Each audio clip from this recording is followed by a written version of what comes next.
let us see the first experimental setup for demonstrating the photoelectric effect. The first setup was given by the scientist Philipp Lenard. Philipp Lenard given a experimental setup for the study of photoelectric effect in the year 1888. 1888 में Lenard ने एक experimental setup दिया, experimental observations दिए, and this is also known as Lenard's experiment, Philip Lenard experiment. उसका setup क्या था? Lennard experiment का setup क्या था स्टूडेंट्स? सबसे पहले यहाँ देखें, this is the construction written. Now see the apparatus first. This is a glass tube, evacuated glass tube, okay, and these are the two electrodes, one electrode cathode, another anode. This cathode is connected with the negative terminal of the battery and anode is connected with the positive terminal of the battery. First thing, हमेशा ध्यान रखिए, जिस electrode पर आप light डाल रहे हैं generally वो किसका होगा, कौन से पोलैरिटी का होगा? वो नेगेटिव पोलैरिटी का होगा। देखिए, इस इलेक्ट्रोड पर आपने लाइट डाली, ये नेगेटिव पोलैरिटी से कनेक्टेड है। देखिए, this is connected with negative, okay. दूसरा एनोड होगा, वो पॉजिटिव पोलैरिटी का होगा। देखिए, दिस इज पॉजिटिव पोलैरिटी, ठीक है। This is a reversing switch. Reversing switch का मतलब हम इन दोनों की पोलैरिटी चेंज कर सकते हैं। The fourth point is V is the volt meter. देखें आप यहाँ, ये वोल्ट मीटर है जो कि मेज़र करता है कि how much potential you are giving to this evacuated glass tube, and the ammeter is connected in series with the glass tube which measures the amount of the current obtained, okay. Now some important conclusions of experiment.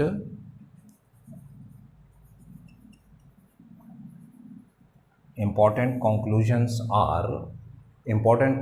of this experiment, that is Lenard's experiment. And the important first conclusion is that if Philipp Lenard stops the light which is incidenting in the evacuated glass tube, जो ultra violet rays हैं ये इन्होंने stop की। जब अगर ये stop कर दिया तो what will happen? No electron will comes out from the metal plate. कोई भी इलेक्ट्रॉन मेटल प्लेट से नहीं निकले। अल्ट्रावायलेट, मैंने अभी आपसे कहा अल्ट्रावायलेट रेडिएशन इसलिए ली क्योंकि अल्ट्रावायलेट की वेवलेंथ कम होती है, वायलेट से भी कम होगी, उसकी फ्रीक्वेंसी बहुत ज़्यादा होगी। फ्रीक्वेंसी ज़्यादा होगी, इंसिडेंट एनर्जी भी बहुत ज़्यादा होगी। एच न्यू, फ्रीक्वेंसी ज़्यादा है, एनर्जी भी ज़्यादा होगी, एच न्यू ज़्यादा होगा। तो first conclusion, if no UV rays incident,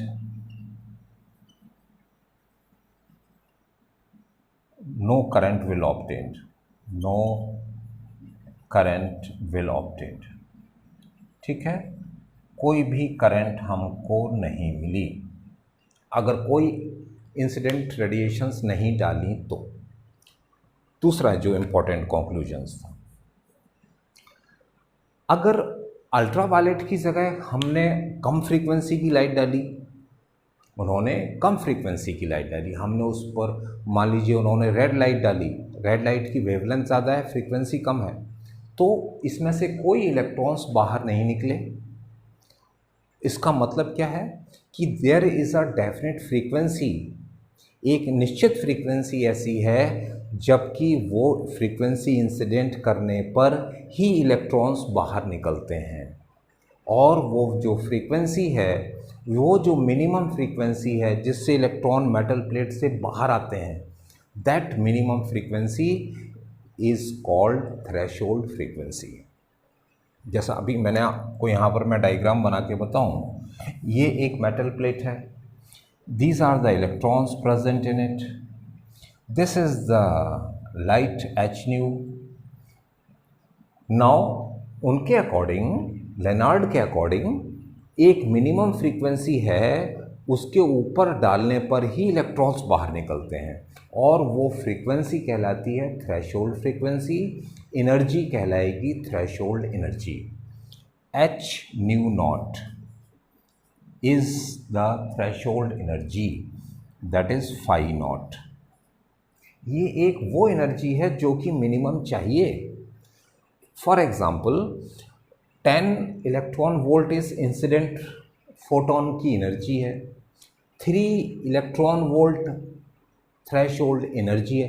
ये हम जब कंपेयर करेंगे तो बेटा एनर्जी को एनर्जी से, अगर हम फ्रीक्वेंसी की बात करेंगे तो फ्रीक्वेंसी को फ्रीक्वेंसी से। 10 इलेक्ट्रॉन वोल्ट इसकी एनर्जी इंसिडेंट की, 3 electron volt is the threshold energy, जो कि उसको इलेक्ट्रॉन को मेटल प्लेट से निकालने में खर्च हो गई। जो इलेक्ट्रॉन बाहर निकलेगा उसकी एनर्जी कितनी होगी, बची हुई 7 इलेक्ट्रॉन वोल्ट। क्लियर बात। तो क्या मतलब निकला यहाँ पर कि अगर ये जो फ्रीक्वेंसी है वो इस फ्रीक्वेंसी से ज़्यादा होनी चाहिए, ठीक, तभी इलेक्ट्रॉन बाहर निकलेगा। Second conclusion, the minimum frequency required to eject the electron, the minimum frequency required to eject the electron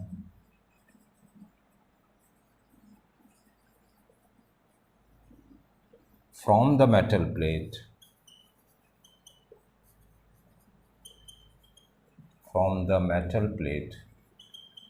is called threshold frequency.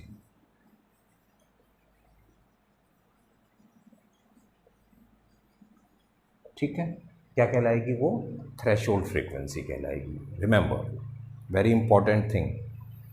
और वो जो एनर्जी है, that energy is called the threshold energy. Energy जो होगी वो क्या होगी students, H nu not.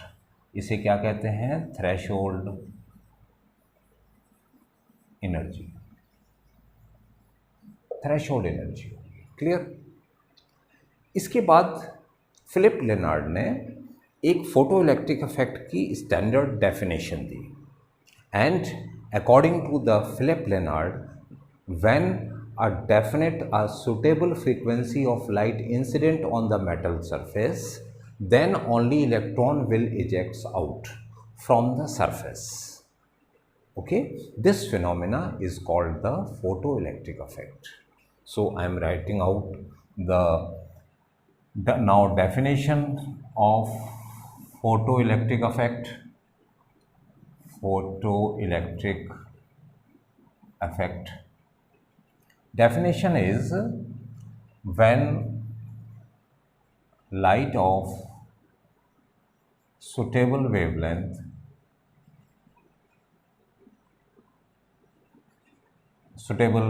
when light of suitable frequency, not wavelength, frequency gets incident on the metal plate, metal surface,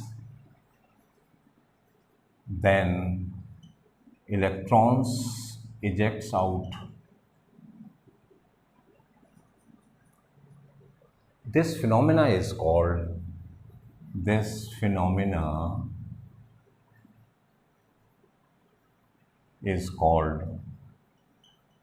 photoelectric effect. ठीक है, PE, photo electric effect. Now it is clear.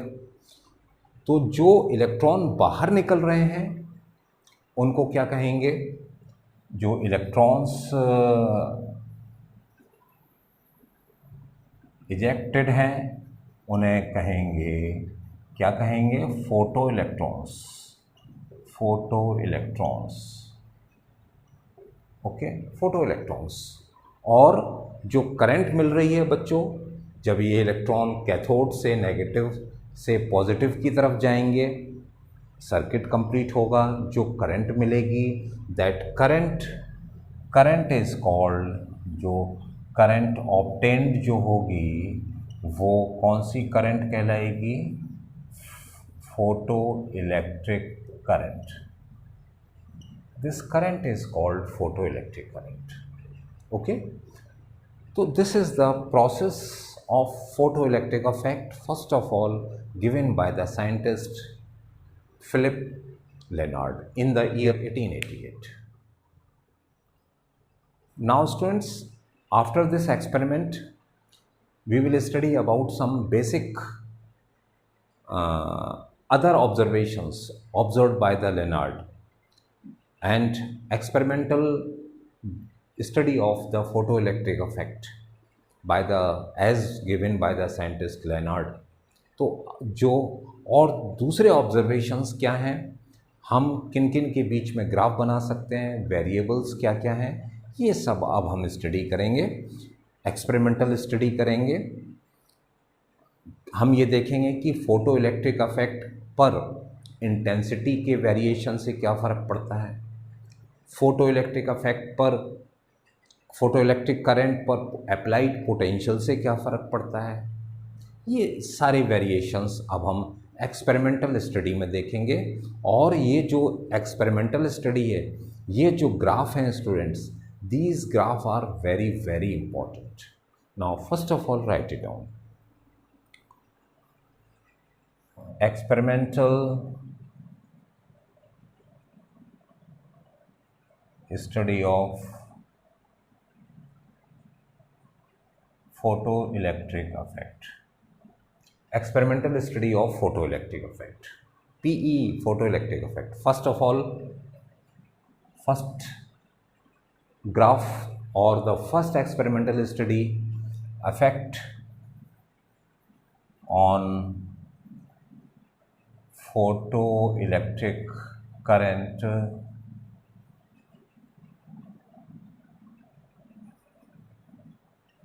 by changing intensity of light, intensity of light, light की intensity जो है वो अब हम change कर रहे हैं। बच्चों जैसा अभी मैंने फर्स्ट वीडियो में आपको बताया, इंटेंसिटी चेंज करने का मतलब क्या है, number of photons per unit area पर सेकंड बढ़ाना, उससे लाइट की इंटेंसिटी बढ़ती है, एनर्जी नहीं।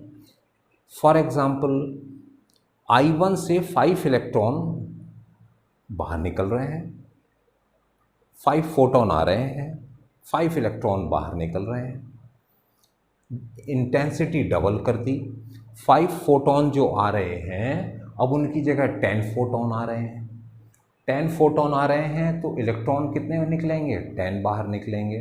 तो सिर्फ इलेक्ट्रॉन्स का नंबर बढ़ रहा है, इलेक्ट्रॉन्स के नंबर बढ़ने से करंट बढ़ेगी। एनर्जी सबकी सेम है, एनर्जी पहले भी जो थी बाद में भी जो है एनर्जी है वो सेम है, तो सिर्फ इलेक्ट्रॉन्स के नंबर बढ़ने से करंट बढ़ेगी। That is if I increases, current also increases। Intensity बढ़ाओगे, इंटेंसिटी बढ़ाने का भी मैंने फिर से कहा, इंटेंसिटी बढ़ाने का मतलब सिर्फ नंबर ऑफ फोटॉन बढ़ाना। फोटॉन बढ़ेंगे, ज़्यादा से ज़्यादा वो इलेक्ट्रॉन पर स्ट्राइक करेंगे। और सबकी एक कंडीशन ध्यान रखिए, इंसिडेंट फ्रीक्वेंसी थ्रेशोल्ड फ्रीक्वेंसी से ज़्यादा ही होनी चाहिए सबकी, तभी जितने फोटॉन आ रहे हैं उतने ही इलेक्ट्रॉन बाहर निकलेंगे और वो एनोड तक पहुंचेंगे, करंट आपको उतनी ही ज़्यादा मिलेगी। दैट इज़ अगर आप ग्राफ बनाते हैं बिटवीन इंटेंसिटी ऑफ लाइट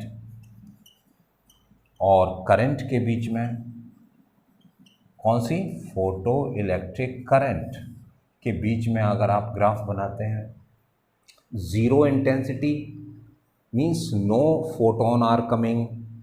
क्या फिर एक भी इलेक्ट्रॉन बाहर निकलेगा? बिल्कुल नहीं निकलेगा। स्टार्टिंग फ्रॉम ज़ीरो, और इंटेंसिटी बढ़ाने से करंट भी बढ़ती चली जाएगी स्टार्टिंग फ्रॉम ज़ीरो। क्लियर बात? This is the graph between intensity of light and the photo electric current. Next, second graph, the graph between potential and current.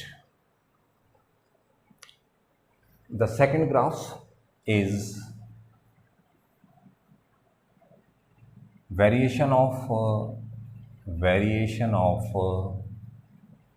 photoelectric current by changing applied potential.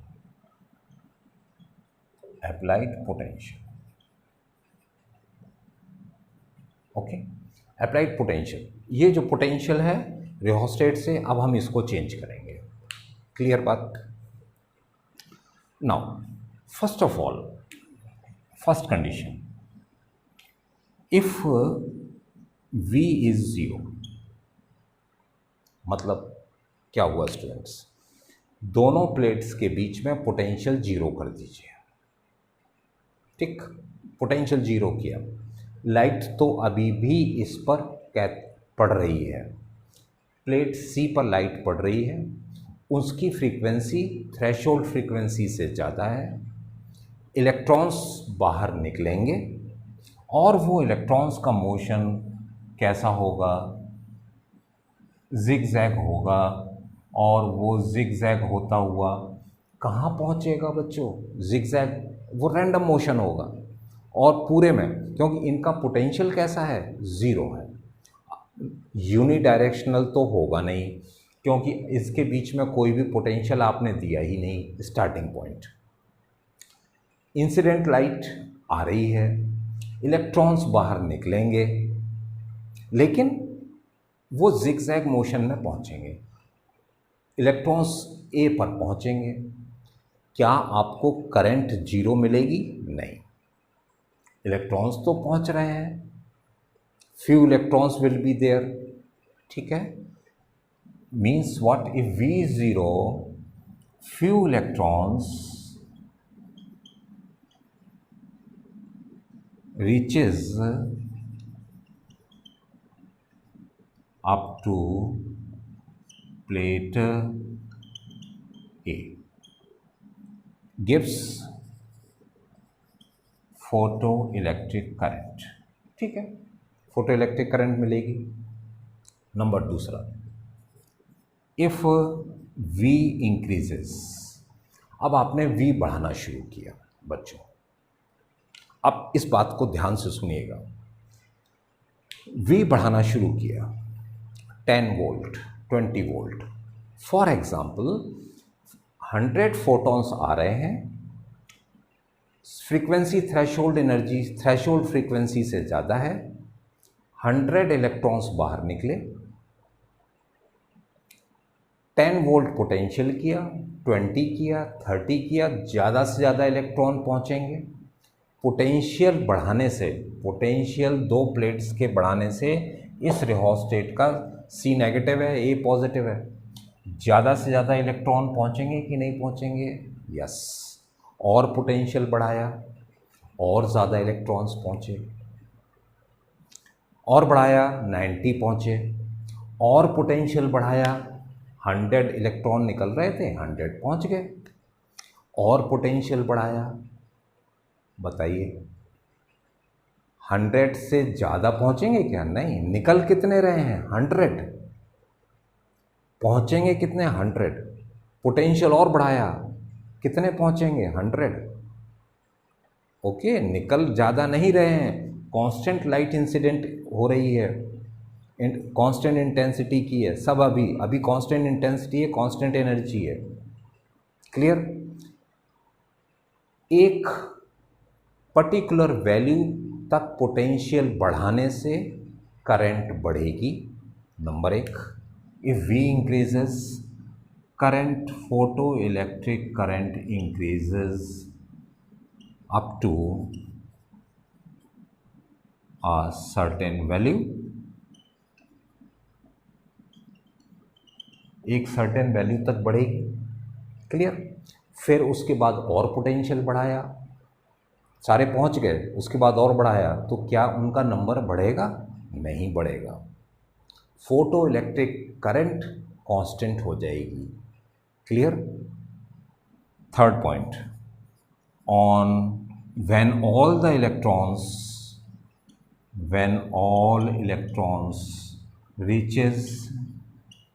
reached, then further rise in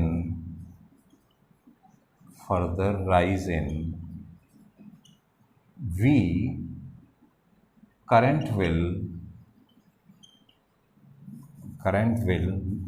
not increase,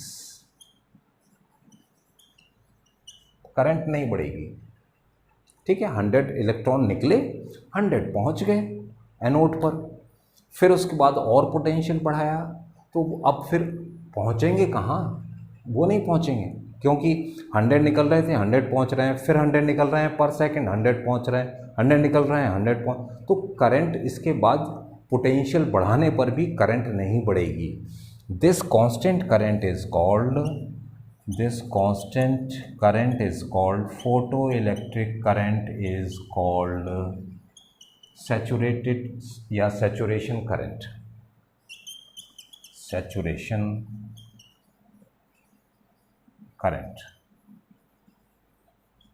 कौन सी current कहलाएगी? ये saturation current कहलाएगी। Clear बात। Now fourth point, इन सब का graph बनाएंगे अभी आप। अब आपने क्या किया स्टूडेंट्स, इसका पोलैरिटी रिवर्स कर दीजिए, रिवर्स द पोलैरिटी। इसकी पोलैरिटी रिवर्स करिए। मतलब क्या हुआ, जैसे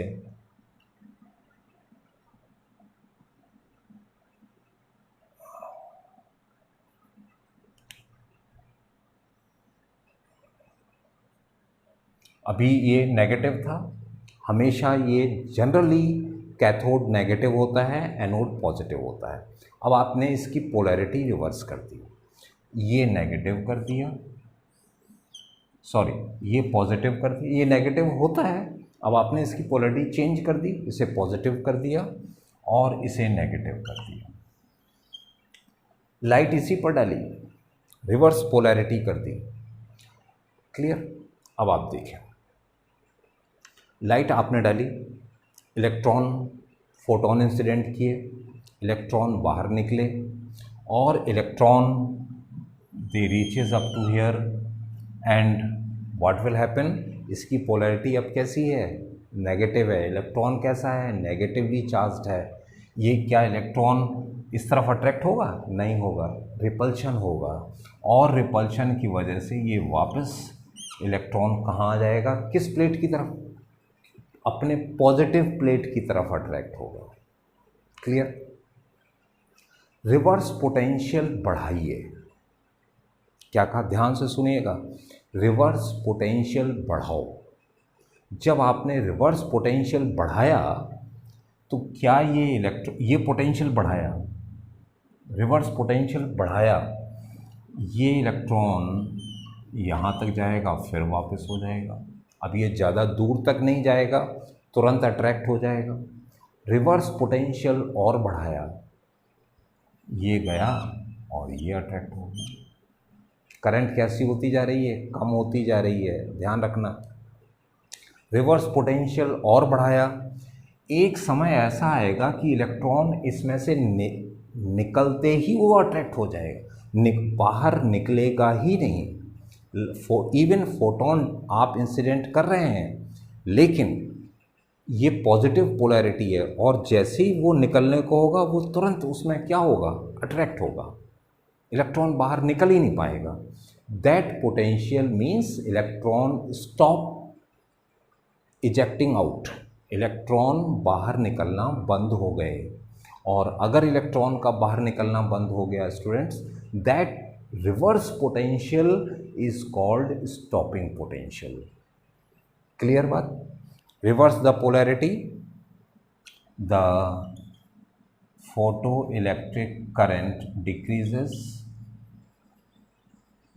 Photoelectric current क्या होगी? Decrease होगी at a definite value of reverse potential. At a definite value of reverse potential, the current becomes zero.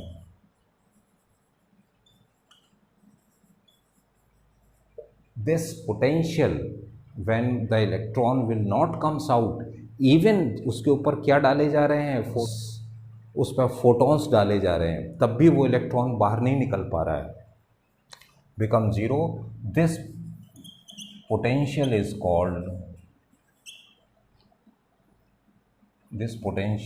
called stopping potential. Stopping potential. This potential is called stopping, यानी इस potential पर electron का निकलना बंद हो गया।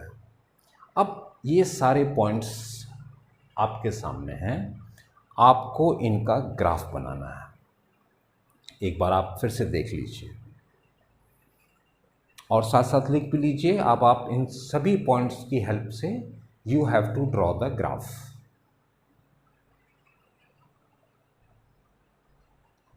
Okay, now all the points are clear. Now draw the graph. I am drawing the graph over here.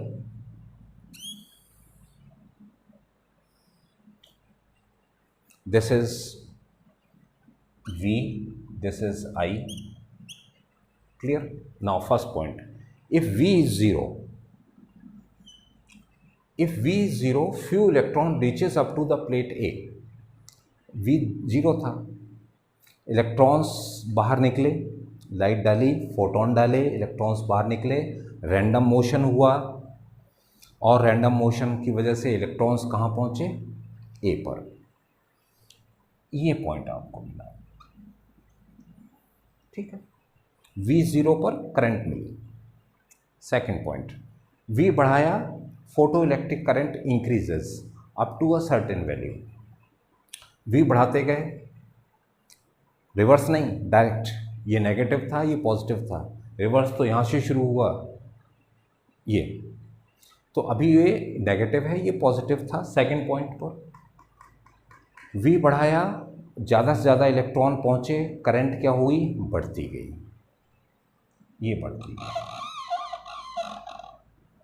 बढ़ती गई and when all the electron reaches up to the point A, up to the plate A, current constant हो जाएगी, saturation current होगी, like this. This current is called saturation current.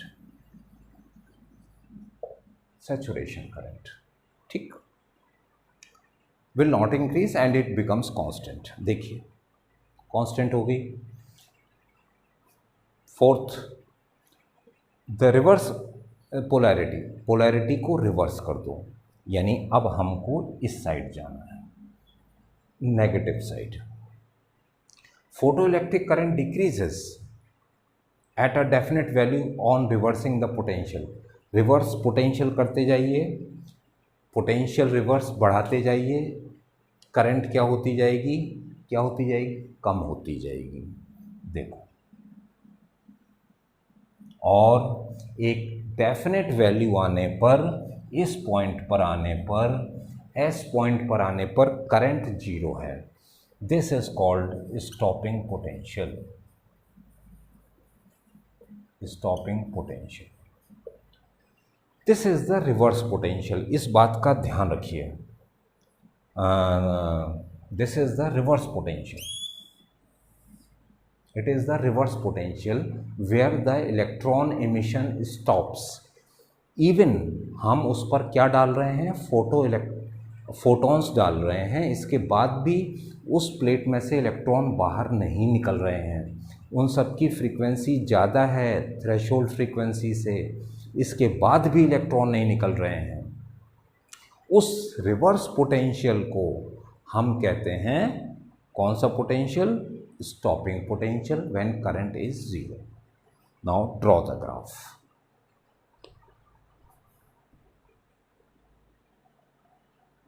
Our next third graph is graph between V and I by changing intensity of incident light। ठीक है, तो graph किस किस के बीच में? V और I बाय चेंजिंग इंटेंसिटी। तो सबसे पहले तो बच्चों V और I का ग्राफ बनाओ। ये आपने V और I का ग्राफ बनाया। Forward potential, reverse potential, reverse जबकि C को हमने पॉजिटिव किया था, करंट I, ये ग्राफ था।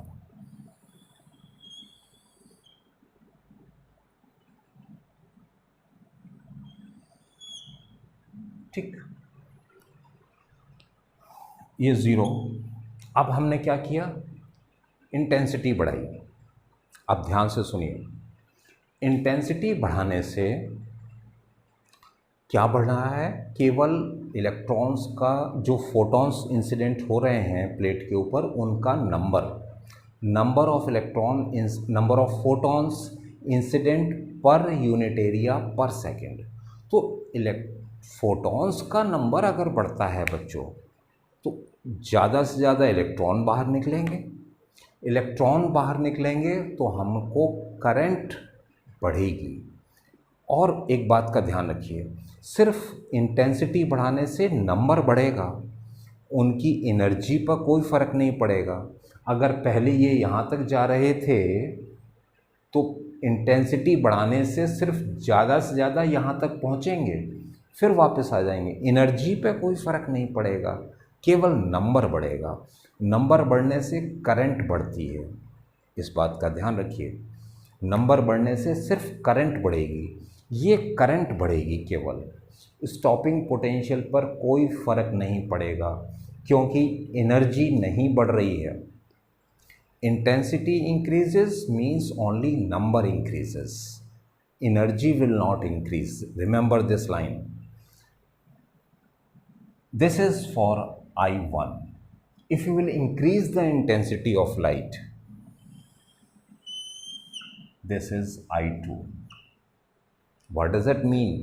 This means that I2 is greater than I1. Current ज़्यादा है, बस स्टॉपिंग पोटेंशियल सेम रहेगा, ध्यान रखिए इस बात का। तो this is the variation of intensity और the graph between V and I. Clear?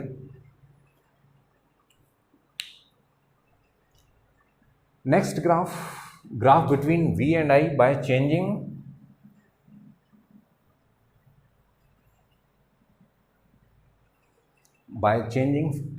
in frequency of incident light। अब हम फ्रीक्वेंसी बढ़ा रहे हैं, ग्राफ V और I के बीच में ही है, ग्राफ V और I के बीच में ही है फॉरवर्ड पोटेंशियल। इसको इस तरह से भी लिख सकते हैं, forward and reverse zero current. Now we are drawing the graph between the V and I by changing frequency. Now we are increasing the frequency. अब बच्चों हमने इस इंसिडेंट रेडिएशंस की, इंसिडेंट फोटॉन्स की फ्रीक्वेंसी बढ़ाई। ये आपको पता है कि ये प्लेट है, इलेक्ट्रॉन्स हैं, इंसिडेंट फोटॉन h न्यू बढ़ाया,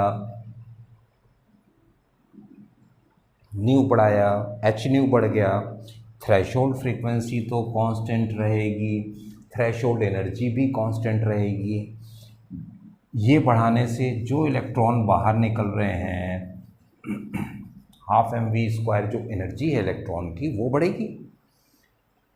10 इलेक्ट्रॉन वोल्ट डालिए, 3 इलेक्ट्रॉन वोल्ट यूज़ हो गई एज अ थ्रेशोल्ड एनर्जी, बची कितनी है 7। 20 जूल 20 इलेक्ट्रॉन वोल्ट डाली, 3 खर्च हुई, इलेक्ट्रॉन को निकालने में थ्रेशोल्ड एनर्जी 3 इलेक्ट्रॉन वोल्ट, बची कितनी 17। तो ये बढ़ाने से ये क्या हो रहा है, ऑटोमेटिकली बढ़ रहा है। अब अगर काइनेटिक एनर्जी किसकी बढ़ रही है, इलेक्ट्रॉन की, तो ये इलेक्ट्रॉन जो बाहर निकलेगा इसकी काइनेटिक एनर्जी बढ़ रही है। काइनेटिक एनर्जी बढ़ने से क्या ये इलेक्ट्रॉन और दूर तक नहीं जाएगा? यस, क्योंकि उसकी काइनेटिक एनर्जी ज़्यादा, फ्रीक्वेंसी बढ़ाने से काइनेटिक एनर्जी बढ़ गई, फ्रीक्वेंसी बढ़ाने से काइनेटिक एनर्जी बढ़ी। क्लियर बात? उसको रोकने के लिए रिवर्स पोटेंशियल ज़्यादा चाहिए कि कम चाहिए? ज़्यादा चाहिए, क्योंकि अब ये बहुत दूर तक चला गया, इसको रोकना है, ज़्यादा पोटेंशियल चाहिए। ध्यान रखना, पोटेंशियल ज़्यादा चाहिए। फ्रीक्वेंसी बढ़ने से नंबर ऑफ जो इलेक्ट्रॉन इजेक्ट हो रहे हैं उस पर नहीं फ़र्क पड़ेगा, बस इसकी एनर्जी पर फ़र्क पड़ेगा। क्लियर? ये तो ग्राफ ओरिजिनल था, फ्रीक्वेंसी बढ़ा दी,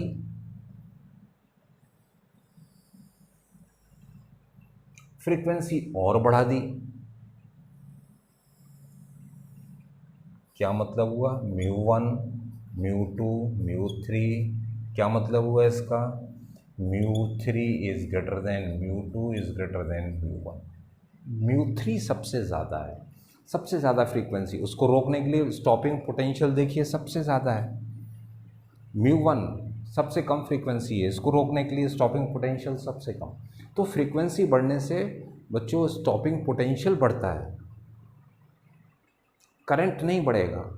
नहीं, करंट नहीं बढ़ेगा। करंट कब बढ़ेगा? जब इंटेंसिटी बढ़ाएंगे, नंबर ऑफ फोटॉन्स जब ज़्यादा डालोगे। Okay, now draw all these graph. These all graph are most important.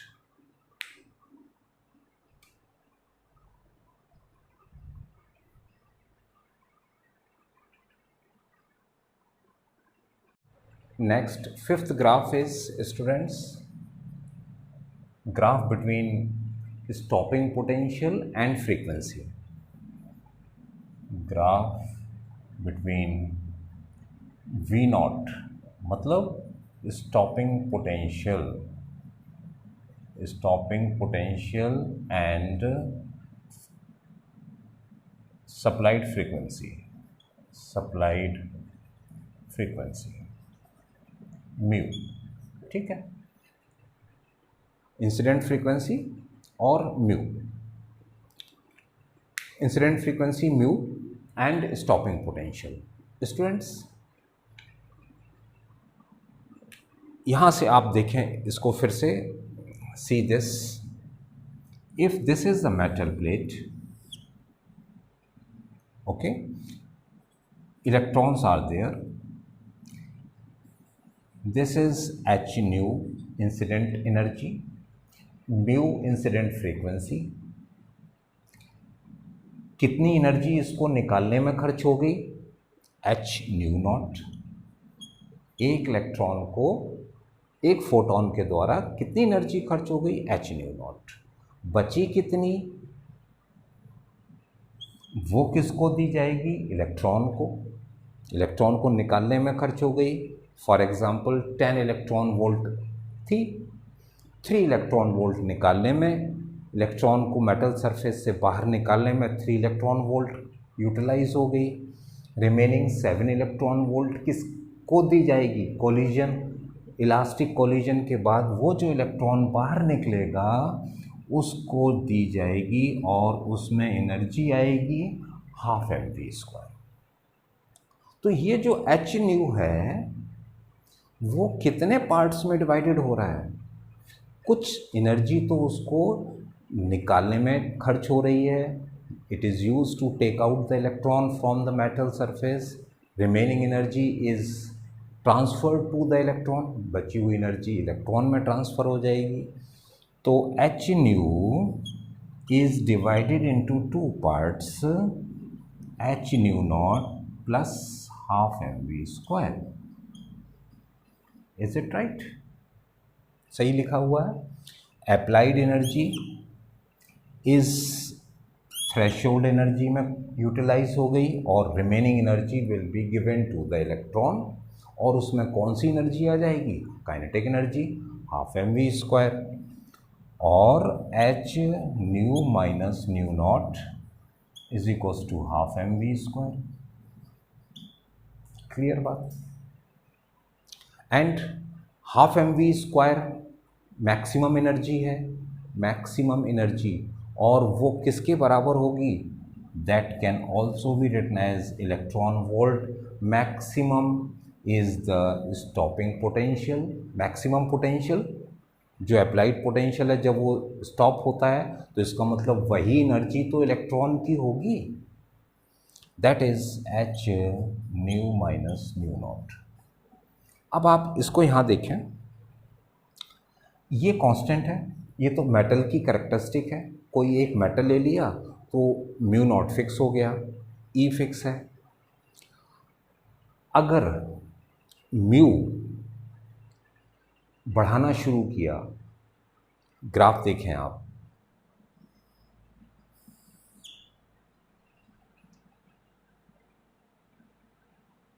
Mu बढ़ाना, ये म्यू है, ये वी नॉट है। म्यू स्टार्टिंग से बढ़ाना शुरू किया, कब तक ये जीरो रहेगा? जब तक अप्लाइड फ्रीक्वेंसी इससे कम है बच्चों, ये अप्लाइड फ्रीक्वेंसी इससे कम है, तब तक ये जीरो आएगा। कोई भी इलेक्ट्रॉन क्या बाहर निकलेगा? क्या काइनेटिक एनर्जी आएगी उसमें? नहीं आएगी।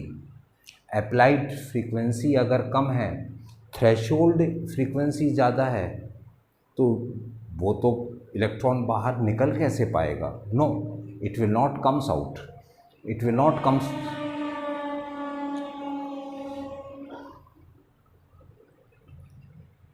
It will not comes out from the metal. Okay, तो वो नहीं, फिर आपने फ्रीक्वेंसी बढ़ाई, तब भी इलेक्ट्रॉन कब तक नहीं निकलेगा? जब तक कि अप्लाइड फ्रीक्वेंसी थ्रेशोल्ड फ्रीक्वेंसी से ज़्यादा ना हो जाए, और जैसे ही ज़्यादा होगा उसमें से इलेक्ट्रॉन बाहर निकलना स्टार्ट होंगे। इसका मतलब ये पॉइंट क्या कहलाता है? Threshold frequency. जब तक अप्लाइड फ्रीक्वेंसी यहाँ तक है, तब तक कोई इलेक्ट्रॉन बाहर नहीं निकलेगा, और जैसे ही अप्लाइड फ्रीक्वेंसी हमने बढ़ा दी, यहाँ ये कर दी, ये कर दी, ये कर दी, तो आपको इलेक्ट्रॉन्स बाहर निकलने चालू हो जाएंगे, काइनेटिक एनर्जी आ जाएगी उसमें।